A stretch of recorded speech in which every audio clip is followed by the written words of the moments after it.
வணக்கம், வந்தனம், நமஸ்தே, நமஸ்கார் எல்லாருக்கும் இனிய காலை வணக்கம் மக்களே. நான் உங்கள் Sanju. Welcome to Sanju current affairs. இன்னைக்கு இந்த வீடியோல நம்ம என்ன பார்க்க போறோம் அப்படின்னா, பிப்ரவரி 15ஆம் தேதியுடைய கரண்ட் அஃபேர்ஸ் தான் மக்களே பார்க்க போறோம். எல்லாருக்கும் ஹாப்பி மார்னிங். ஸோ ஃபர்ஸ்ட் நம்ம எப்பவும் போல கிளாஸ்க்குள்ள போக முன்னாடி லாஸ்ட் கிளாஸ்ல என்ன பார்த்தோமோ அதை ஒரு வாட்டி ரிவைஸ் பண்ணிட்டு இன்னைக்கான கிளாஸ்க்குள்ள போயிடலாம். அந்த வகையில பிப்ரவரி 14க்கான கரண்ட் அஃபேர்ஸ் ஒரு வாட்டி ரிவைஸ் பண்ணிடலாம் மக்களே. என் கூட சேர்ந்து நீங்களும் ஆன்சர் போடுங்க. முதல்வர் மருந்தகம் திட்டம் எப்போ கொண்டு வர போறாங்க? பிப்ரவரி 24ஆம் தேதி.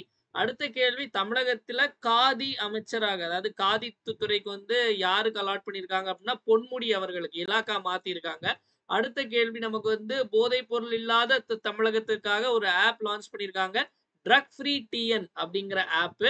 அடுத்த கேள்வி, எந்த மாநிலத்துல வந்து பிரசிடென்ட் ரூல், அதாவது குடியரசுத் தலைவர் ஆர்டிகல் 356 அமல்படுத்தப்பட்டது அப்படின்னா நமக்கு மணிப்பூர் அப்படிங்கிறது தான் சரியான விடை. அடுத்த கேள்வி, எந்த ஊர்ல அதாவது எந்த மாநிலத்துல வந்து பட்டியலின மக்களுக்கு எதிரான குற்றங்கள் அதிகமா நடைபெறுது அப்படின்னா வந்து உத்தரப்பிரதேசம். அடுத்த கேள்வி, பிரதமருடைய 15 பாயிண்ட் ப்ரோக்ராம் வந்து எதனோடு தொடர்புடையது அப்படின்னா சிறுபான்மையினர் மைனாரிட்டிஸோடு. அதற்கு அடுத்து வந்து புதுசா நிர்மலா சீதாராமன் அவர்கள் இன்கம் டாக்ஸ் பில் அப்படின்னு சொல்லிட்டு ஒண்ணு லான்ச் பண்றாங்க. அந்த இன்கம் டாக்ஸ் பில் வந்து முன்னாடி உள்ள 1961ஆம் ஆண்டு உள்ள இன்கம் டாக்ஸ் சட்டத்தை வந்து மாற்ற போகுது. அடுத்த கேள்வி, ஏசியாலே அந்த லைஃப் சைஸ்ட் அந்த எலிஃபண்ட் பார்த்தோம்ல, பீட்டா வச்சிருக்காங்க. எங்க வச்சாங்க அப்படின்னா பெங்களூர்ல வச்சிருக்காங்க. அடுத்த கேள்வி, மைத்ரி 2.0 அப்படிங்கிற அந்த போர்ட்டல வந்து தொடங்கிய மாநிலம் வந்து மகாராஷ்டிரா. அடுத்த கேள்வி, நமக்கு ஐசிசி சாம்பியன்ஸ் டிராஃபி உடைய விளம்பர தூதராக நியமிக்கப்பட்டவர் ஷிகர் தவான். அடுத்த கேள்வி, முதலாக வந்து ஊழலுக்காக தடை செய்யப்பட்ட முதல் பெண் கிரிக்கெட் வீராங்கனை யார் அப்படின்னா பங்களாதேஷை சேர்ந்த ஷோலி அக்தர். அடுத்த கேள்வி, அந்த பிறவி இதய குறைபாடு விழிப்புணர்வு தினம் வந்து பிப்ரவரி 14. இப்போ இன்னைக்கான கரண்ட் அஃபேர்ஸ் குள்ள போயிடலாம் மக்களே. முதல்ல பிப்ரவரி 15ஆம் தேதிக்குள்ள கரண்ட் அஃபேர்ஸ் போயிடலாம். முதல்ல நேஷனல் நியூஸ்ல இருந்து ஆரம்பிச்சிடலாம். இன்னைக்கு தமிழ்நாட்டுல பெரிய அளவுக்கு நமக்கு செய்திகள் இல்ல. நேஷனல் நியூஸ் போயிடலாம். நேஷனல் நியூஸ் பார்க்கும்போது சோ பாக்குறதுக்கே சூப்பரா இருக்குல்ல இந்த இடம்.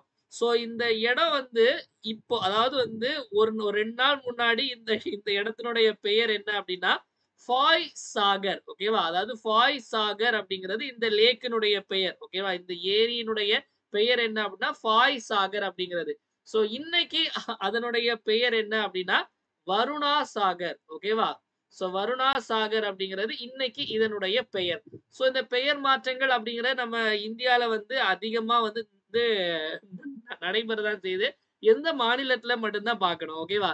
சோ உள்ள போய் பார்த்தலாம். வருண் சாகர். ஓகே, வருணா இல்ல, வருணா சாகர்.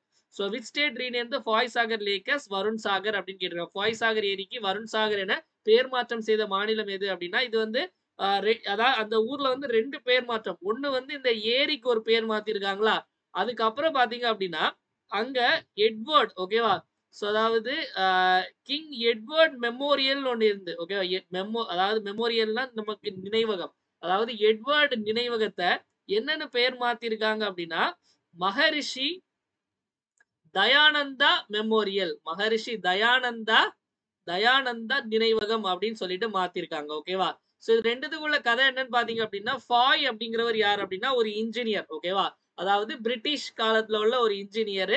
அதாவது இந்த அப்போ வந்து 1892ல பாத்தீங்க அப்படின்னா வந்து பஞ்சம். சோ அந்த பஞ்சத்தை வந்து தீக்கணும் அப்படிங்கிறதுக்காக ஃபெமைன் ரிலீஃப்காக பஞ்சத்தை தீக்கிறதுக்காக ஒரு ஒரு லேக் மாதிரி ஒரு ஏரி மாதிரி ஒண்ணு உருவாக்கி இருப்பாரு. அதனால அந்த ஏரிக்கு அவருடைய பேரை வச்சாங்க ஃபாய் சாகர் அப்படின்னு சொல்லிட்டு. ஓகேவா? அதே மாதிரி இந்த எட்வர்ட் மெமோரியல் அப்படிங்கிறது பாத்தீங்க அப்படின்னா இது 1912, 13 காலகட்டங்கள்ல வந்து கட்டப்பட்டது. இது ரெண்டுமே எந்த இடத்துல இருக்கு? இந்த ஃபாய் சாகர் லேக்கா இருக்கட்டும் இல்ல எட்வர்ட் மெமோரியலா இருக்கட்டும் எங்க இருக்கு அப்படின்னா அஜ்மர் அப்படிங்கிற இடத்துல. ஓகேவா? அஜ்மர் அப்படிங்கிற இடத்துல இருக்கு. இப்ப இந்த அஜ்மர் அப்படிங்கிற இடத்துக்கு வந்து எங்க இருக்குன்னா ராஜஸ்தான்ல. சோ இந்த ரெண்டுத்துக்குமே வந்து பெயர் மாத்திருக்காங்க. இந்த பெயர் மாற்றத்துக்கு காரணங்கள் என்ன சொல்றாங்க அப்படின்னா இந்த வருண் அப்படின்னா என்ன அப்படின்னா வருண பகவான். அதனால நாங்க வருண் வச்சோம் அப்படின்னு.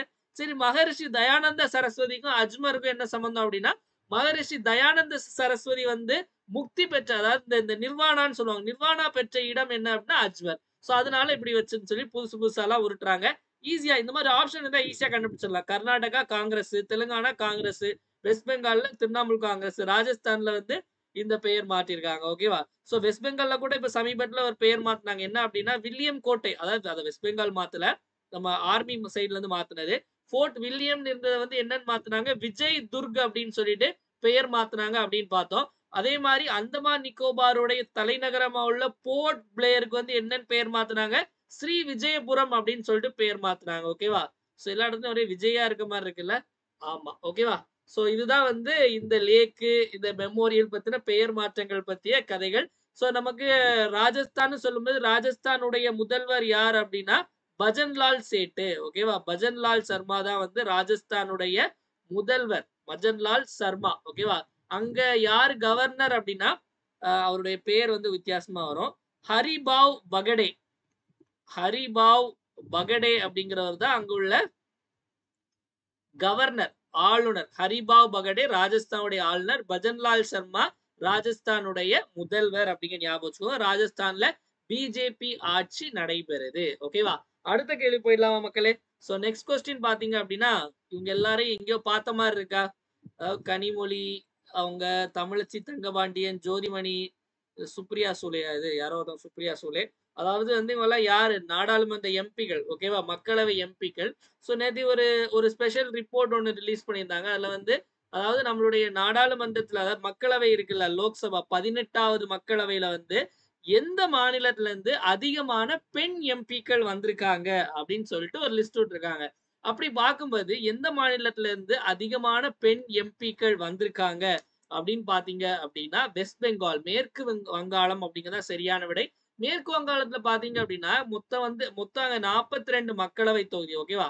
அதுல 11 பேர் வந்து, அதுல 11 எம்பிகள் வந்து பெண் எம்பிகள். உண்மையாவே கேட்கவே வந்து ரொம்ப நல்ல விஷயமா இருந்தது. தமிழ்நாட்டுல எத்தனை பெண் எம்பிக்கள்னு யாராவது கெஸ் பண்ண முடியுதா? தமிழ்நாட்டுல மொத்த தொகுதிகள் வந்து 39. 40 கிடையாது மக்களே. பாண்டிச்சேரி வந்து என்னதான் நம்ம தாயா பிள்ளையா இருந்தாலும் பாண்டிச்சேரி வந்து தனி யூனியன் பிரதேசம். ஓகேவா? தமிழ்நாட்டுல எத்தனை மக்களவை தொகுதிகள்னு கேட்டாங்கன்னா 39 தான் போடணும். சரியா? சோ 39. அதுல வந்து 5 தொகுதிகள்ல வந்து பெண் வேட்பாளர்கள் வெற்றி பெற்றாங்க. சோ 5 என்னலாம்? ஒண்ணு கனிமொழி அவங்க, தமிழச்சி தங்கபாண்டியன், அப்புறம் வந்து இந்த ஜோதிமணி, அந்த மாதிரி இன்னும் 2 பேர் இருப்பாங்க. இந்த 5 பேர். ஓகேவா? மொத்தம் 5 எம்பிக்கள் இருக்காங்க. ஓகேவா? சோ தமிழ்நாடு வந்து இந்த லிஸ்ட்ல வந்து 4வது, 5 அது தேவையில்ல. முதல்ல வெஸ்ட் பெங்கால் மட்டும் ஞாபகம் வச்சுக்கோங்க. வெஸ்ட் பெங்கால் வந்து மம்தா பானர்ஜி. அதாவது வெஸ்ட் பெங்காலுடைய முதல்வர் யார் அப்படின்னா மம்தா பானர்ஜி. அங்க யார் கவர்னர் அப்படின்னா சி.வி. ஆனந்த போஸ். சி.வி. ஆனந்த போஸ் அப்படிங்கிறவர் தான் அங்க முதல்வரா இருக்கக்கூடியவர். வெஸ்ட் பெங்கால் எடுத்தோடனே, அதாவது வெஸ்ட் பெங்கால் இப்போ ஒரே பிரச்சனையா போயிட்டு இருந்து, அந்த நம்ம பார்த்தோம் அந்த டாக்டரை வந்து, அந்த ஆர்ஜிகர் ஹாஸ்பிட்டல்ல வந்து டாக்டரை வந்து ரேப் பண்ணி கொண்டதா இருக்கட்டும், இந்த மாதிரி நிறைய விஷயங்கள் பிரச்சனை போயிட்டு இருந்துச்சு. சோ அதுக்காக வெஸ்ட் பெங்கால்ல வந்து அப்பர்ஜிதா, அதாவது அப்பர்ஜிதா மசோதா அப்படின்னு ஒண்ணு கொண்டு வந்தாங்க. அப்பர்ஜிதா பில். ஓகேவா? சோ இது இது எதுக்காக அப்படின்னா வந்து இந்த மாதிரி யாராச்சும் தப்பு பண்ணாங்க அப்படின்னா வந்து அவங்களுக்கு தூக்கு தண்டனை வரை கொடுக்கலாம் அப்படிங்கிறதுக்காக. அதே மாதிரி பங்களார் பாரி திட்டம் அப்படிங்கிற திட்டமும் கொண்டு வந்தாங்க. பங்களார் பாரி திட்டம் அப்படிங்கிற திட்டம். இது 2 திட்டமுமே பாத்தீங்க அப்படின்னா, இந்த அப்பர்ஜிதா பில் பாத்தீங்க அப்படின்னா பிரசிடென்ட் அங்க சைன் போடணும் மேல. அது இன்னும் சைன் போடல. அது கூட இப்போ நமக்கு நமக்கு பாராளுமன்றத்துல வந்து ஒரே பிரச்சனையா கேட்டிருந்தாங்க. நீங்க ஏன் சைன் போட மாட்டேங்கிறீங்க? சீக்கிரம் சைன் போட்டு கொடுங்க அப்படின்னு சொல்லிட்டு. இந்த மாதிரி விஷயங்களும் நமக்கு போயிட்டு இருந்து. ஓகேவா? லோக்சபால. அடுத்த கேள்வி போயிடலாமா மக்களே? நெக்ஸ்ட் பாத்தீங்க அப்படின்னா வந்து மைக்ரோசாஃப்ட்டுடைய ஒரு ஆஃபீஸ், ஒரு புதிய கேம்பஸ் வந்து எங்க ஓபன் பண்ணியிருக்காங்க அப்படின்னா, இந்தியால எங்க அப்படின்னா ஹைதராபாத்ல ஓபன் பண்ணியிருக்காங்க மக்களே. சோ இப்போ நியூஸ் பார்த்துலாம், which state partners with Microsoft for AI growth, AI வளர்ச்சிக்காக மைக்ரோசாஃப்ட் எந்த மாநிலம் ஒப்பந்தம் செய்துள்ளது அப்படின்னு பாத்தீங்க அப்படின்னா, தெலுங்கானா மாநிலம் தான் ஒப்பந்தம் செய்துள்ளது. ஓகேவா? சோ அந்த தெலுங்கானால உள்ள ஹைதராபாத்ல தான் மைக்ரோசாஃப்டுடைய புதிய ஆபீஸ் வளாகமும் வந்து ஓபன் செய்யப்பட்டிருக்கு. கிட்டத்தட்ட எவ்வளவு 11 லட்சம் ஸ்கொயர் ஃபீட் ஏதோ மக்களே. பாருங்களேன், பில்டிங்கே பாருங்களேன், வேற லெவல். நம்ம இங்க சென்னையில வேர்ல்ட் ட்ரேட் சென்டர்னு ஒண்ணு இருக்கும் அந்த ஓஎம்ஆர்ல. அது எத்தனை பேர் பார்த்திருப்பீங்கன்னு தெரியல. அந்த சைட் போனீங்க அப்படின்னா நைட்டு பாருங்க, லைட்லாம் வந்து வேற லெவல்ல இருக்கும். சோ அதே மாதிரி தான் மைக்ரோசாஃப்ட் ஆபீஸும் நமக்கு ஹைதராபாத்ல கட்டியிருக்காங்க. ஏஐ அப்படின்னா எல்லாருக்கும் தெரியும் நினைக்கிறேன். ஏஐ அப்படின்னா ஆர்டிபிஷியல் இன்டெலிஜென்ஸ். ஓகேவா? ஆர்டிபிஷியல் இன்டெலிஜென்ஸ், செயற்கை நுண்ணறிவு அப்படின்னு சொல்லுவாங்க. இப்ப இந்த மாநாட்டுக்கு தான் வந்து நம்மளுடைய பிரதமர் நரேந்திர மோடி அவர்கள் கூட போயிட்டு வந்தாரு. எங்க பாரிஸுக்கு. இந்த மாநாடு அடுத்த வருஷம் 2026ல எங்க நடைபெற போகுது அப்படின்னா இந்தியால.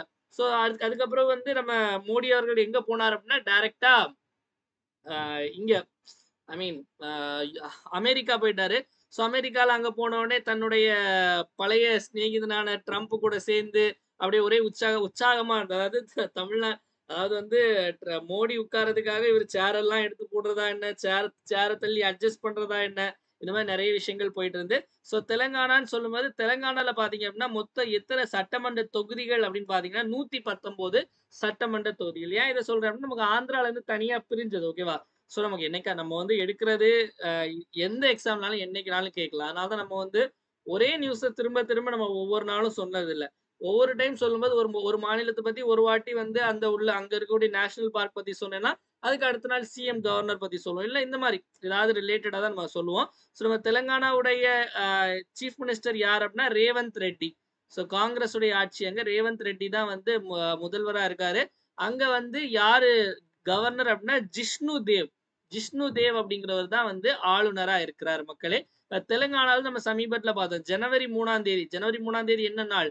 சாவித்ரி பாய் பூலேவுடைய பிறந்த தினத்தை வந்து த விமன் டீச்சர்ஸ் டேயா கொண்டாடணும் அப்படின்னு சொல்லிட்டு அங்க அனௌன்ஸ் பண்ணாங்க. அப்போ சாவித்ரி பாய் பூலேவுடைய பிறந்த தினத்தை விமன் டீச்சர்ஸ் டே, அதாவது பெண் ஆசிரியர்கள் தினமா எந்த மாநிலத்துல கொண்டாடுறாங்க அப்படின்னா அதுவும் தெலுங்கானா அப்படிங்கறத சரியான விடை. மைக்ரோசாஃப்ட் கூட சமீபத்துல ஒரு ஏஐ உருவாக்குனாங்க. ஏஐ ஒடிசி அப்படிங்கிறது. ஏஐ ஒடிசி அப்படிங்கிறது எந்த அமைப்புடையது அப்படின்னு கேட்டாங்க அப்படின்னா அதுவும் மைக்ரோசாஃப்டினுடையதான். ஓகேவா? சோ அடுத்த கேள்வி போயிடலாம் மக்களே. இன்டர்நேஷனல். சோ சர்வதேச செய்திகள்ல பாத்தீங்க அப்படின்னா ஒரு மிகப்பெரிய மாநாடு எப்பவுமே இந்த இடத்துல யூஸ்வலா இங்கதான் நடக்கும் இந்த மாநாடு. ஓகேவா? World government summit. ஓகேவா? உலக அரசாங்க உச்சி மாநாடு. Where was the world government summit 2025 held அப்படின்னா துபாய் மெயின் ரோடு, துபாய் குறுக்கு சந்து, நம்பர் 6 விவேகானந்தர் தெரு. ஓகேவா? இந்த மீட்டிங் மோஸ்ட்லி எப்பவுமே இங்கதான். ஓகேவா? துபாயில தான். சோ நமக்கு துபாய் இந்த மீட்டிங் வந்து எப்ப நடைபெற்றது அப்படின்னா பிப்ரவரி 10ஆம் தேதியில இருந்து 13ஆம் தேதி வரைக்கும். இந்த மீட்டிங் உடைய கருப்பொருள் தீம் என்ன அப்படின்னு பாத்தீங்க அப்படின்னா ஷேப்பிங் ஃபியூச்சர் கவர்மெண்ட்ஸ். ஓகேவா? எதிர்கால அரசாங்கத்தை வடிவமைத்தல். எதிர்கால அரசாங்கத்தை வடிவமைத்தல். இந்தியா சார்பா யார் கலந்துக்கிட்டாங்க அப்படின்னா மோடி அவர்களால போக முடியாதுல்ல, அவர் தான் அமெரிக்கா போயிட்டாரு. அதனால பூபேந்திர யாதவ்னு ஒருத்தர் இருக்காரு. யார் இந்த பூபேந்திர யாதவ் அப்படின்னா நம்மளுடைய சுற்றுச்சூழல் வனத்துறை அமைச்சரா இருக்கக்கூடிய அவர் தான் வந்து இந்த பூபேந்திர யாதவ். அவர் தான் இந்தியா சார்பா அங்க போய் கலந்துகிட்டாரு அப்படிங்கிற ஞாபகம் வச்சுக்கோங்க. நம்ம துபாயில நிறைய விஷயங்கள் பார்த்தோம். அதாவது உலகிலேயே மிகப்பெரிய தங்க கட்டி லார்ஜஸ்ட் கோல்டு பார் எங்க எங்க இது பண்ணாங்க அப்படின்னா துபாயில. இப்ப சமீபத்துல இன்னொரு மாநாடு கூட பார்த்தோம். அதாவது global justice love and peace, உலக நீதி அன்பு மற்றும் அமைதி மாநாடு எங்க நடைபெற்றதுன்னா அதுவும் துபாயில தான். ஓகேவா? சோ இது ரெண்டுமே நமக்கு வந்து முக்கியமானது. அடுத்த கேள்வி போயிடலாமா மக்களே? சோ நெக்ஸ்ட் பாத்தீங்க அப்படின்னா அப்பாயின்மெண்ட்ஸ் போயிடலாம். சோ அப்பாயின்மெண்ட்ஸ்ல பாத்தீங்க அப்படின்னா நம்ம இந்த நாடு எப்படி இருக்கு? சோ பாக்குறதுக்கே ஒரு மாதிரி சூப்பரா இருக்குல்ல. சோ இந்த நாடு வந்து இந்த நாடு வந்து ரொம்ப சின்ன நாடு தான். அதாவது ஒரு சின்ன குட்டி குட்டியா ஒரு 80 தீவுகள் சேர்ந்த இந்த நாடு வனுவாட்டு. ஓகேவா? வனுவாட்டு அப்படிங்கிறது வனுவாட்டுன்னு சொல்லுவோம். மூக்குல டைரக்டா கொசு வந்து கடிக்குது. ஓகே, வனுவாட்டு அப்படிங்கிறது, இந்த வனுவாட்டு அப்படிங்கிற நாடு எங்க இருக்கு அப்படிங்க நான் முதல்ல காமிச்சு தந்துடுறேன். ஸோ நம்ம மேப்ல பார்த்தா உங்களுக்கு இன்னும் கொஞ்சம் அண்டர்ஸ்டாண்ட் ஆகும். ஓகேவா? வனுஆட்டு, அதாவது உங்களுக்கு இந்த நியூசிலாந்து கீழே அந்த சாலமன் ஐலாண்டு, டுவாலு, இந்த நாடுகள்லாம் இருக்குல்ல, அது பக்கத்துல தான் இருக்குது இந்த வனுவாட்டு அப்படிங்கிறது. என்ன தெரியுதா மக்களே? வனுவாட்டு அப்படிங்கிறது. ஸோ இதை அப்படியே கொஞ்சம் ஜூம் அவுட் பண்ணீங்க அப்படின்னா எங்க இருக்கும் அப்படின்னா இந்த சாலமன் ஐலாண்டு, பப்புவா நியூகினியா, நம்ம இந்தியா எங்க இருக்கு, அதாவது ஆஸ்திரேலியால இருந்து கொஞ்சம் பக்கம். ஓகேவா? ஆஸ்திரேலியா போனீங்கன்னா இங்க இருந்து டைரக்டா போயிடலாம். நம்ம இந்தியா இங்க இருக்கும். இங்க இருந்து அப்ப வந்தோம் அப்படின்னா டைரக்டா ஆஸ்திரேலியா வந்துட்டு ஆஸ்திரேலியால இருந்து டைரக்டா, அதாவது ஆஸ்திரேலியாவுக்கும் நியூசிலாண்டுக்கும் நடுவுல இருக்கு வனுவாட்டு அப்படிங்கிறது. இங்க பொதுவா வனுவாட்டு பாத்தீங்க அப்படின்னா எர்த்குவேக் நிறைய நடக்கக்கூடிய ஒரு இடம். ஓகேவா? அந்த வனுவாட்டு அப்படிங்கிறது. சோ அந்த வனுவாட்டு பத்தி தான் பார்க்க போறோம். வனுவாட்டு உடைய பிரைம் மினிஸ்டரா யார் தேர்ந்தெடுக்கப்பட்டிருக்காருன்னா இவர் தான் தேர்ந்தெடுக்கப்பட்டிருக்காரு. இவருடைய பெயர் என்ன அப்படின்னா வந்து ஜோதம் நபாட் அப்படிங்கிறவர் தான் வனுவாட்டுடைய பிரதமராக தேர்ந்தெடுக்கப்பட்டார். இதனுடைய தலைநகரம் என்ன அப்படின்னா போர்ட் வில்லி அப்படிங்கிறது தான் இதனுடைய தலைநகரம். சோ இதனுடைய கரன்சி வந்து என்ன அப்படின்னா வனுவாட்டு வட்டு அப்படின்னு சொல்லுவாங்க. வனுவாட்டு வட்டு அப்படிங்கிற இதோடைய கரன்சி. இது வந்து கேபிட்டல், இது வந்து கரன்சி. உங்க நாணயத்தை என்னன்னு சொல்லுவாங்க அப்படின்னா. சோ இல்ல இல்லி பொலோஜன் அப்படின்னு இருக்காருல்ல, இவர் யாரு அப்படின்னா ரொமானியா நாட்டினுடைய இடைக்கால அதிபர். ரொமானியான்னு ஒரு நாடு இருக்கு. ஓகே, இந்த ரொமானியா நாட்டினுடைய இடைக்கால அதிபராக தேர்ந்தெடுக்கப்படுவதா இல்லி பொலோஜன். துளசி கபாட் வந்து இவங்க வந்து இந்திய பூர்வீகத்தை கொண்ட துளசி பேர்ல பார்த்தாலே தெரியுது துளசி. ஸோ இவங்க பாத்தீங்க அப்படின்னா அமெரிக்காவுடைய உளவுத்துறையினுடைய ஹெட்டாட்டு நியமனம் செய்யப்பட்டிருக்காங்க. டைரக்ட் யுஎஸ் உடைய டைரக்டர் ஆஃப் இன்டெலிஜென்ஸ் ஓகேவா, உளவுத்துறையினுடைய தலைவராக தேர்ந்தெடுக்கப்பட்டவர் துளசி கபாட் அப்படிங்கிற ஞாபகம் வச்சுக்கோங்க. அடுத்தது இன்னொரு ஒரு அழகான நாடு, அந்த நாட்டுக்கு வந்து அதிபர் தேர்ந்தெடுத்திருக்காங்க. யாரு அப்படிங்கிற பார்க்கலாம். அதாவது வந்து ஒரு ரொமான்டிக்கான ஸ்பாட் ஓகேவா. அதாவது சில நாடுகள் நமக்கு போகணும்னு ஒரு ஆசை இருக்கும் ஓகேவா. அதாவது போறோமோ இல்லையோ ஆசைப்படுவோம்ல. ஸோ அந்த மாதிரி ரொம்ப ஒரு ஆசையா இருக்கக்கூடிய இடம் வந்து கிரீஸ் ஓகேவா. அதுலயும் கிரீஸ்லயும் சாண்டோரினி அப்படின்னு ஒரு இடம் உண்டு. சும்மா கூகுள்ல போட்டு பாருங்க, ரொம்ப அருமையா இருக்கும். ஸோ எல்லாம் நம்ம இந்த ரீல்ஸ்ல பார்த்து தெரிஞ்சுக்கிட்டதுதான். சாண்டோரினி அப்படின்னு ஒரு இடம் கிரீஸ்ல ரொம்ப அழகா இருக்கும். ஸோ இதான் அந்த இடம். ஸோ சூப்பரா இருக்குல்ல பார்க்கவே. ஸோ அந்த நாட்டினுடைய அதிபராக இவர் தேர்ந்தெடுக்கப்பட்டிருக்கார் ஓகேவா. சோ இவருடைய பெயர் என்ன? கிரீஸ் நாட்டுடைய புதிய அதிபராக தேர்ந்தெடுக்கப்பட்டவர் கான்ஸ்டன்டைன் டசோலஸ். கான்ஸ்டன்டைன் டசோலஸ் அப்படிங்கிறவர். சோ கிரீஸ் நாட்டினுடைய தலைநகரம் ஏத்தன்ஸ் ஓகேவா. ஏத்தன்ஸ் அப்படிங்கிறது தான் கிரீஸ் நாட்டினுடைய தலைநகரம். கிரீஸ் வந்து கிரீஸ் தெரியும் நம்ம யூரோப்ல இருக்குதா, அதனால கரன்சி வந்து யூரோ தான் அங்க உள்ள கரன்சி ஓகேவா. சோ நம்ம கிரீஸ் பத்தி சமீபத்துல கொஞ்ச நாள் முன்னாடி ஒரு நியூஸ் பார்த்தோம். அதாவது அந்த மீன் வந்து நிறைய செத்து குமிஞ்சனால அந்த கிரீஸ்ல சில பகுதிகளில் வந்து அவசர நிலை வந்து பிரகடனம் பண்ணியிருந்தாங்க, எமர்ஜென்சி அப்படின்னு சொல்லிட்டு. அதாவது நம்ம அந்த நியூஸ் பெருசா நம்ம பார்த்தோம். அதாவது சிம்பிளா சொல்லணும் அப்படின்னா வந்து நிறைய மீன் வந்து செத்து மிதந்துச்சு. அதாவது ஃப்ளட் மாதிரி ஒரு ஒரு வெள்ளம் மாதிரி, அந்த வெள்ளத்துல ஃபுல்லாவே செத்த மீன்கள். ஸோ அதனால அதாவது இந்த 2 வாட்டர் மிக்ஸ் ஆறதுனால அந்த மீன் நிறைய வந்து செத்து போச்சு. ஸோ அதனால எமர்ஜென்சி டிக்ளேர் பண்ணாங்கன்னு சமீபத்துல கூட பார்த்தோம். அடுத்த ரிப்போர்ட்ஸ் அண்ட் இண்டிசஸ் போயிடலாம். சாரி, ரிப்போர்ட்ஸ் அண்ட் இண்டிசஸ் இல்ல, இது சாரி, இது வந்து நமக்கு ஒரு சயின்ஸ் அண்ட் டெக் பிளாட்ஃபார்ம் மாதிரி ஓகேவா. ஸோ அதாவது வந்து விச் ஆர்கனைசேஷன் லான்ச், நேஷனலே இன்க்ளூட் பண்ணிக்கலாம் மக்களே. Which organization launch the Mitra platform, எந்த அமைப்பு மித்ரா தளத்தை துவக்கியது அப்படின்னு சொல்லிட்டு கேட்கிறாங்க ஓகேவா. மித்ரா தளத்தை துவக்கிய அமைப்பு எது அப்படின்னு பாத்தீங்க அப்படின்னா நமக்கு செபி ஓகேவா. நேத்து பார்த்தது மைத்ரி. சோ மைத்ரியையும் மித்ராவையும் ஒன்னா சேர்த்துறாங்க. மைத்ரி மகாராஷ்டிரா உடைய இன்வெஸ்ட்மெண்ட் போர்ட்டல். மித்ரா உடைய ஃபுல் ஃபார்ம் பாத்தீங்க அப்படின்னா mutual funds investment, mutual fund investment tracing and retrieval assistant ஓகேவா. அண்ட் ரிட்ரீவல் அசிஸ்டன்ட் தான் இதனுடைய ஃபுல் ஃபார்ம் ஓகேவா. அசிஸ்டன்ட். அதாவது என்ன அப்படின்னா இது செபி அப்படிங்கிறது என்ன அமைப்பு அப்படின்னா security and exchange board of India. So securities and exchange board of India அப்படிங்கிறத செபி அப்படின்னு சொல்லுவோம். அதாவது இந்திய பத்திரங்கள் மற்றும் பரிவர்த்தனை வாரியம் அல்லது அமைப்பு. Securities and exchange board of India ஓகேவா. இந்திய பத்திரங்கள் மற்றும் பரிவர்த்தனை வாரியம். சோ இது வந்து எப்ப ஆரம்பிக்கப்பட்ட அப்படின்னா 1992. இதனுடைய தலைமையகம் ஹெட் குவார்டர்ஸ் எங்க இருக்கு அப்படின்னா மும்பைல தான் இருக்கு. யார் தலைவி அப்படின்னு பாத்தீங்கன்னா தலைவர்ல இதுக்கு தலைவி மாதவி பூரி புச் அப்படிங்கிறவங்க ஓகே. மாதவி பூரி புச் இவங்க எப்படி மாத்த போறாங்க, இப்ப கொஞ்ச நாள்ல மாத்திடுவாங்க இந்த மாதவி பூரி புச்ச.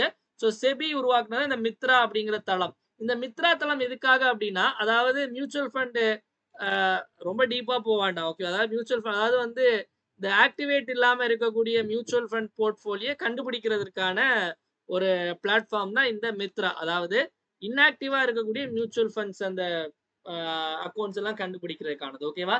ஸோ இந்த செபி சட்டமும் பாத்தீங்க அப்படின்னா 1992 கொண்டு வரப்பட்டதான். இந்த செபி வந்து ஒரு சட்டப்பூர்வ அமைப்பு, ஸ்டாச்சுட்டரி பாடி ஓகேவா.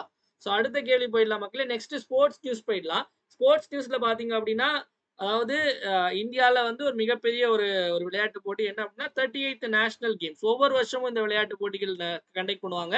ஸோ இந்த வருஷம் எங்கு நடைபெற்றது அப்படின்னா 38வது தேசிய விளையாட்டு போட்டிகள் உத்தரகாண்ட்ல கண்டக்ட் பண்ணாங்க ஓகேவா. ஸோ உத்தரகாண்ட்ல கண்டக்ட் பண்ணாங்க. இதனுடைய இந்த போட்டியினுடைய இந்த சின்னம் மேஸ்காட் என்ன அப்படின்னா மௌலி ஓகே. மௌலி அப்படிங்கறதா இந்த மேஸ்காட், இதனுடைய சின்னம். அதாவது என்ன அப்படின்னா இது வந்து ஒரு பேர்டு, மோனல் அப்படிங்கிற ஒரு பறவை. இந்த பறவை வந்து உத்தரகாண்டினுடைய மாநில பறவை ஓகேவா. சோ அதனாலதான் இதை வந்து அதனுடைய அந்த மேஸ்காட்டா வச்சிருந்தாங்க இந்த போட்டியினுடைய சின்னமாட்டு. சோ போட்டி எல்லாம் நடந்து முடிஞ்சது. இதுல டாப்பா வரக்கூடிய டீமுக்கு ஒரு கோப்பை கொடுப்பாங்க. என்ன கோப்பை அப்படின்னா ராஜா பலிந்திரா சிங் டிராஃபி. ராஜா பகதூர் இல்ல, இது ராஜா பலிந்திரா சிங் டிராஃபி. ராஜா பலிந்திரா சிங் கோப்பை அப்படிங்கிறது. சோ அந்த கோப்பை யாரு கிடைச்சிருக்கு அப்படின்னா 121 மெடல் ஜெயிச்ச sports service service sports control board. Service sports control போர்ட்னு ஒரு இது ஓகேவா. இது இவங்க தான் ஃபர்ஸ்ட் பிரைஸ் ஜெயிச்சாங்க. இது யார் சார்? ஏதாவது மாநிலமா ஜெயிப்பாங்க. மகாராஷ்டிரா, கர்நாடகா, தமிழ். இது யார் அப்படின்னா அதாவது இந்தியன் ஆர்மி, நேவி, ஏர்ஃபோர்ஸ், அதாவது இந்தியன் ஆர்ம்டு போர்சஸ் எல்லாம் இருக்காங்கல்ல. சோ அவங்க எல்லாம் சேர்ந்து ஒரு டீம் ஓகேவா. அவங்களுக்கான ஒரு ஸ்போர்ட்ஸ் டீம் தான் இந்த SSCB அப்படிங்கிற இந்த இது ஓகேவா. அதாவது சர்வீஸ் ஸ்போர்ட்ஸ் கண்ட்ரோல் போர்டு அப்படிங்கிறது. இவங்க ஆல்ரெடி இந்த ராஜா பலிந்திரா சிங் கோப்பை அதாவது மொத்தமா இப்ப 5 முறை வாங்கியிருக்காங்க ஓகேவா. இதுக்கு முன்னாடி 2022 அதுக்கு முன்னாடிலாம் நிறைய வாட்டி வாங்கியிருக்காங்க. இல்ல 2வது இடம் யாரு அப்படின்னா பாத்தீங்க அப்படின்னா மகாராஷ்டிரா, 3வது இடம் ஹரியானா ஓகேவா. சோ தமிழ்நாடு வந்து இதுல பாத்தீங்க அப்படின்னா நமக்கு 5வது 6வது இடத்துல தான் இருக்கு. அதனால கம்மியா இருக்கும்போது கேட்க மாட்டாங்க. தமிழ்நாடு பாத்தீங்கன்னா கிட்டத்தட்ட 91 மெடல் ஜெயிச்சாங்க. ஆனா கோல்டு 27 தான். இவங்க 121 மெடல் ஜெயிச்சாங்க. ஆனா கோல்டு பாத்தீங்க அப்படின்னா 68 கோல்டு மெடல் ஜெயிச்சாங்க. இது 26 சில்வர், 27 பிரான்ஸ் ஓகேவா. சோ இதான் இவங்களுடைய கணக்கு ஓகேவா. சோ இதுல வந்து எப்பவுமே ஒரு போட்டியில வந்து ஓவரால் டோட்டல் மெடலை வச்சு கால்குலேட் பண்ணி கொடுக்க மாட்டாங்க. கோல்டு மெடல் எவ்வளவு வச்சுன்னா கால்குலேட் பண்ணி கொடுப்பாங்க ஓகேவா. அதை ஞாபகம் வச்சுக்கோங்க. இப்ப அடுத்து கூட பார்த்தோம் 39வது தேசிய விளையாட்டு போட்டிகள் அடுத்த வருஷம் மேகாலயால நடைபெற போகுது அப்படிங்கிறது பார்த்தோம். சோ அடுத்து பாத்தீங்க அப்படின்னா நம்மளுடைய குரூப் 4 டெஸ்ட் சீரிஸ் பத்தி சொல்லிடுறேன் மக்களே. சோ குரூப் 4 டெஸ்ட் சீரிஸ் அதாவது GS பிளஸ் ஜெனரல் தமிழ் ஓகேவா. சோ அதாவது GS கொஸ்டின் தமிழ்லயும் இருக்கும், இங்கிலீஷ்லயும் இருக்கும். மொத்தம் 45 டெஸ்ட், தமிழுக்கு மட்டும் 18 டெஸ்ட். மொத்தம் கிட்ட 9000 கொஸ்டின் பிராக்டிஸ் பண்ண போற மக்களே. February 24 பேட்ச் ஸ்டார்ட் ஆக போகுது. February 22 தான் ஜாயின் பண்றதுக்கான லாஸ்ட் டேட். டெஸ்ட் எப்படி கண்டக்ட் பண்ணுவோம் அப்படின்னா கூகுள் ஃபார்ம் டெஸ்ட் தான் நம்ம கண்டக்ட் பண்ணுவோம். கூகுள் ஃபார்ம்ல வந்து லிங்க் வரும். அதை கிளிக் பண்ணி நீங்க டெஸ்ட் அட்டென்ட் பண்ணி பாத்துக்கலாம். இது போக question paper PDF, explanation PDF எல்லாமே அனுப்புவோம். டாப்பர்ஸ் ரேங்க் லிஸ்ட் போடுவோம். GS கொஸ்டின் பைலிங்குலா தான் இருக்கும். தமிழ் பாத்தீங்க அப்படின்னா உங்களுக்கு அட்வான்ஸ் தமிழ் புக் டெஸ்ட் இருக்கும், தமிழ் ஓல்ட் புக் டெஸ்ட் இருக்கும். பாலிசி நோட்ஸ், பட்ஜெட் டெஸ்ட்லாம் நம்ம தனியா வைப்போம் ஓகேவா. சோ சப்போஸ் இதுல ஜாயின் பண்ணணும்னு நினைக்கிறீங்க அப்படின்னா வந்து 9445275642 அப்படிங்கிற இந்த நம்பருக்கு நீங்க ஜிபே அல்லது போன்பே பண்ணி நீங்க வந்து ஜாயின் பண்ணிக்கலாம் மக்களே. சோ இதனுடைய ஃபீஸ் எவ்வளோனா GS plus general Tamil test batch வந்து 1999. சப்போஸ் நீங்க தமிழ் மட்டும் ஜாயின் பண்றீங்க அப்படின்னா 999. ஜெனரல் தமிழ் மட்டும் ஜாயின் பண்றீங்க அப்படின்னா பொது தமிழ் மட்டும்னா 999 பே பண்ணி ஜாயின் பண்ணிக்கலாம். லிமிடெட் சீட்ஸ் தான் இருக்கு. சீக்கிரம் ஜாயின் பண்றவங்க ஜாயின் பண்ணிக்கோங்க. ஸ்கெடியூல் நம்மளுடைய டெலிகிராம் குரூப்ல இருக்கு ஓகேவா. அடுத்து பாத்தீங்க அப்படின்னா general English test batch start பண்ண போறோம். மார்ச் 1ஆம் தேதியில இருந்து 26 டெஸ்ட், ஸ்கூல் புக் வைஸும் டெஸ்ட், சிலபஸ் வைஸும் டெஸ்ட். இதுல ஜாயின் பண்ணோம் அப்படின்னா 1199 பே பண்ணி ஜாயின் பண்ணிக்கோங்க. இதுவும் நமக்கு இது வந்து ஓல்டு ஸ்டூடெண்ட்ஸ்க்கு, நியூ ஸ்டூடெண்ட்னா 1299. ஸோ யாரெல்லாம் வந்து ஜாயின் பண்றவங்க சீக்கிரம் ஜாயின் பண்ணிக்கோங்க. லிமிடெட் சீட்ஸ் தான் இருக்கு. நெக்ஸ்ட் நம்ம தினம் ஒரு திட்டம் பார்த்துடலாம். தினம் ஒரு திட்டத்துல இன்னும் நம்ம பார்க்கக்கூடிய திட்டம் விடியல் பயணம் அப்படிங்கிற திட்டம். ஸோ விடியல் பயணம் திட்டம் அப்படின்னா 7/5/2021 ஆரம்பிக்கப்பட்டது. டேட் ரொம்ப முக்கிய மக்களே. விடியல் பயணம் எல்லாருக்கும் தெரிஞ்ச மாதிரி தான். அதாவது மகளிருக்கு இலவச பேருந்து பயண திட்டம் ஓகேவா. சோ இலவச பேருந்து பயண திட்டம் தான் இந்த இது. இதுல ஒரு ஆய்வறிக்கையில வந்து ஒரு ரிப்போர்ட்ல என்ன சொல்லியிருக்காங்க அப்படின்னா இதன் மூலமா பெண்கள் ஒரு மாதத்துக்கு 888 ரூபா வந்து சேகரிக்கிறாங்க அப்படி. இந்த நம்பர் முக்கியம் ஓகேவா. 888 அப்படிங்கிற ஞாபகம் வச்சுக்கோங்க. எவ்வளவு ரூபாய் வந்து சேவ் பண்றாங்கன்னா 888. இந்த ஆய்வறிக்கை வந்து நம்ம இந்த ஸ்டேட் பிளானிங் கமிஷன்ல இருந்து சொன்னது. அதனால இது இம்பார்ட்டன்ட் ஓகேவா. சோ அடுத்த போயிடலாம் மக்களே. நெக்ஸ்ட் கமெண்ட் யுவர் ஆன்சர் செக்ஷன்ல நேத்து பார்த்த இந்த சயின்ஸ் கேள்விக்கான ஆன்சர் C 6 ஓம் ஓகேவா. சோ இப்போ இன்னைக்கான கேள்வி. சோ இதுக்கான இது எப்படி ஒர்க் அவுட் பண்ணும் அப்படிங்கிற நான் இன்னொரு கிளாஸ்ல உங்களுக்கு சொல்றேன். இன்னைக்கு நம்ம சயின்ஸ் எடுத்தோம்னா சொல்றேன் ஓகேவா. சோ நெக்ஸ்ட் இன்னைக்கான கேள்வி பாத்தீங்க அப்படின்னா நமக்கு வந்து இந்த சைடுல மாநிலங்கள், இந்த சைடுல டான்ஸ் கொடுத்துருக்காங்க, நடனம். சோ இதுல வந்து என்ன அப்படிங்கறத நம்ம வந்து பார்க்கணும். அஸ்ஸாம், கர்நாடகா, ஆந்திரா, கேரளா. சரி கதகளி, குச்சிப்புடி, சாத்வி, ஆக்ஷன். என்ன ஆன்சர் அப்படிங்கிறது சரியான ஆன்சரை மறக்காம கமெண்ட் செக்ஷன்ல கமெண்ட். வீடியோ பார்த்துட்டு இருக்கவங்க மறக்காம லைக் பண்ணிட்டு வீடியோ பாருங்க மக்களே. ஏன்னா உங்களுடைய லைக் தான் என்னுடைய மோட்டிவேஷன். மறக்காம லைக் தட்டி விட்டு வீடியோ பாருங்க. நம்மளுடைய 1 இயர் கரண்ட் அஃபேர்ஸ் சப்ஸ்கிரிப்ஷன் பத்தி பார்த்துடலாம். 1 year current affairs subscription join பண்ணீங்க அப்படின்னா அக்டோபர் 2024 இருந்து செப்டம்பர் 2025 வரைக்கும் உங்களுக்கு கரண்ட் அஃபேர்ஸ் வந்து நம்ம ப்ரொவைட் பண்ணிடுவோம் மக்களே. ஸோ இதுல பார்த்தீங்க அப்டின்னா, உங்களுக்கு குரூப் 1, குரூப் 2, குரூப் 4 இதுக்கு நீங்க இத மட்டும் படிச்சாலே போதும். இந்த சப்ஸ்கிரிப்ஷன்ல உங்களுக்கு என்னெல்லாம் அனுப்புறோமோ, அத மட்டும் நீங்க படிச்சாலே போதும். வீக்லி கரண்ட் அஃபேர்ஸ் பிடிஎஃப் அனுப்புவோம். வீக்லி கரண்ட் அஃபேர்ஸ் டெஸ்ட் லிங்க்கும் அனுப்புவோம். பிடிஎஃப் வித் எக்ஸ்ப்ளனேஷனும் உங்களுக்கு அனுப்புவோம். இந்த மாரி மாசத்துக்கு 4 வாட்டி அதே மாரி வந்து நமக்கு மந்த்லி சிஏவும் கிளப் பண்ணி அனுப்புவோம். மந்த்லி சிஏ டெஸ்ட்டும் கிளப் பண்ணி அனுப்புவோம். தமிழ், இங்கிலீஷ் 2த்துலயுமே இருக்கும். அதே மாரி இதனுடைய மெட்டீரியல் எப்படி இருக்கும் அப்டின்னா, இது பிப்ரவரி 1 வீக் ஆனது. நம்ம கிளாஸ்ல எடுக்கிற கன்டென்ட், கிளாஸ்ல சொல்ற எக்ஸ்ட்ரா பாயிண்ட்ஸ், கிளாஸ்ல சொல்லாத நெறைய விஷயங்கள், இன்னும் நெறைய ஆடட் பாயிண்ட்ஸ் வந்து இதுல நம்ம கவர் பண்ணியிருப்போம் மக்களே. இங்கிலீஷ்லயும் இருக்கும், தமிழ்லயும் இருக்கும். நம்ம வந்து இம்பார்ட்டன்ட் பாயிண்ட்ஸ நம்ம ஹைலைட் பண்ணியிருப்போம். டெஸ்ட் பார்த்தீங்க அப்டின்னா, லிங்க்லயும் இருக்கும். இந்த மாரி பிடிஎஃப்லயும் குடுப்போம். டெஸ்ட் பார்த்தீங்கன்னா, உங்களுக்கு எல்லாமே statement wise question, match the following, சரியான இணையை தேர்ந்தெடுங்கன்னு இருக்கும். இதுலயும் நம்ம ஆன்சர் கீ தனியா குடுத்திருப்போம். அதே மாரி வந்து எக்ஸ்ப்ளனேஷன் தனியா குடுத்திருப்போம். இதுல எக்ஸ்ட்ரா பாயிண்ட்ஸ் எல்லாம் ஆட் பண்ணியிருப்போம். ஸோ இந்த 1 இயர் கரண்ட் அஃபேர்ஸ் சப்ஸ்கிரிப்ஷன்ல நீங்க ஜாயின் பண்ணோம் அப்டின்னா, 9445275642 அப்படிங்கிற இந்த நம்பருக்கு 750 ஜிபே அல்லது ஃபோன்பே பண்ணிட்டு இதே நம்பருக்கு வாட்ஸ்அப்ல ஸ்கிரீன்ஷாட் அனுப்பி ஜாயின் பண்ணிக்கலாம் நீங்க. TNPSC, SSC, railway, TNUSRB, Pondicherry exam, அது மாதிரி வந்து நமக்கு டிஆர்பி எக்ஸாம்ஸ்க்கும் இதை மட்டும் படிச்சாலே போதும். ஜாயின் பண்ணாதவங்க சீக்கிரமா ஜாயின் பண்ணிடுங்க. ஓகேவா? நெக்ஸ்ட் நம்மளுடைய சஞ்சு கரண்ட் அஃபேர்ஸ் அப்படிங்கிற ஒரு டெலகிராம் சேனல் இருக்கு. இந்த டெலகிராம் சேனல் லிங்க் டிஸ்கிரிப்ஷன்ல ஃபர்ஸ்ட்லயே கொடுத்துப்போம். இல்ல நீங்க டெலகிராம்ல போய் சஞ்சு கரண்ட் அஃபேர்ஸ் சர்ச் பண்ணா வரும். இதுல டெய்லி சிஏ குவிஸ் போடுவோம் மக்களே. அதே மாதிரி தினமணி நியூஸ் பேப்பர் கட்டிங். இங்கிலீஷ்னா தி ஹிந்து, தமிழ்னா தினமணி. அப்புறம் ஏதாவது இம்பார்ட்டன்ட் நியூஸ், இம்பார்ட்டன்ட் நோட்டிபிகேஷன் அப்டேட்லாம் டப்புன்னு போஸ்ட் பண்ணுவோம். மறக்காம ஃபாலோ பண்ணிக்கோங்க. இவ்வளவு நேரம் நிறைய விஷயங்கள் பார்த்தோம். ஒரு டைம் எல்லாத்தையும் ரிப்பீட் பார்த்தலாம். என் கூட சேர்ந்து நீங்களும் ஆன்சர் போடுங்க. ஃபாய் சாகர் லேக் வருண் சாகர் லேக்னு பேர் மாத்திருக்காங்க. எந்த மாநிலம் அப்படின்னா ராஜஸ்தான். அடுத்தது Lok Sabha MP, women Lok Sabha MP இங்க அதிகமா இருக்காங்க அப்படின்னா மேற்கு வங்காளத்துல. மைக்ரோசாஃப்ட் கூட வந்து தெலுங்கானா கவர்மெண்ட் வந்து ஒரு அக்ரிமெண்ட் சைன் பண்ணியிருக்காங்க. உலக அரசாங்க உச்சி மாநாடு துபாயில் நடைபெற்றது. வனுவாட்டு அதிபர் ஜோத்தம் நபாட், கிரீஸினுடைய வனுவாட்டு பிரதமர், கிரீஸினுடைய அதிபர் கான்ஸ்டன்டைன், மித்ரா பிளாட்ஃபார்ம் செபி 38வது தேசிய விளையாட்டு போட்டிகள்ல வந்து சர்வீஸ் ஸ்போர்ட்ஸ் கண்ட்ரோல் போர்டு தான் வந்து ஜெயிச்சிருக்காங்க. வீடியோட எண்டுக்கு வந்தாச்சு மக்களே. வீடியோ பிடிச்சிருந்தா மறக்காம லைக் பண்ணுங்க. உங்க ஃப்ரெண்ட்ஸ் எல்லாருக்கும் ஷேர் பண்ணுங்க. வீடியோ யூஸ்ஃபுல்லா இருந்து நினைச்சீங்கன்னா மறக்காம கமெண்ட் செக்ஷன்ல வீடியோ எப்படி இருக்கு அப்படிங்கறத கமெண்ட் பண்ணுங்க. ஏன்னா உங்களுடைய கமெண்ட் தான் என்னுடைய பூஸ்ட், போனிடா, மைலோ, ஹார்லிக்ஸ் எல்லாமே. அதனால மறக்காம கமெண்ட் செக்ஷன்ல கமெண்ட் பண்ணுங்க.